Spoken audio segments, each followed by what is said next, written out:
بسم اللہ الرحمن الرحیم۔ ہمارے ایک بہت بڑے عالم دین ابھی 3-4 دن ہوئے ہیں، وہ دنیا سے گئے ہیں۔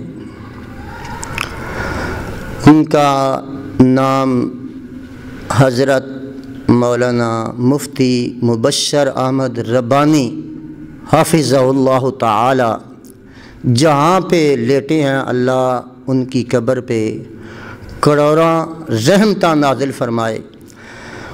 انہوں نے ایک وظیفہ بتلایا تھا جب ہم لاہور میں تھے اس وقت، یہ آج سے تقریباً کچھ 25 سال پہلے کی بات ہے، اور یہ ایسا وظیفہ ہے، یہ میرا خود آزمایا ہوا تجربہ ہے، آزمایا ہوا، اور اللہ کی رحمت سے انہوں نے یہ بتلایا ہمیں کہ ان آیات کو پڑھنے کی وجہ سے اللہ رب العزت ہر قسم کے جادو کو ختم فرما دیتے ہیں۔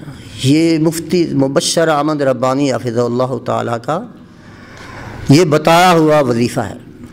وہ فرماتے ہیں کہ سورۃ یونس کی آیت نمبر 77 تا 82 یہ آیات، اور سورۃ طٰہٰ کی آیت نمبر 69 یعنی کہ 69 یہ آیات، طٰہٰ کی ایک آیت اور باقی سورۃ یونس کی یہ جو آیات ہیں 77 تا 82، ان آیات کو آپ نے 21 مرتبہ پڑھنا ہے، صبح شام 21 مرتبہ سورۃ یونس کی آیات کو، اور سورۃ طٰہٰ کی جو آیت نمبر ہے اس کو 81 مرتبہ پڑھنا ہے صبح اور شام۔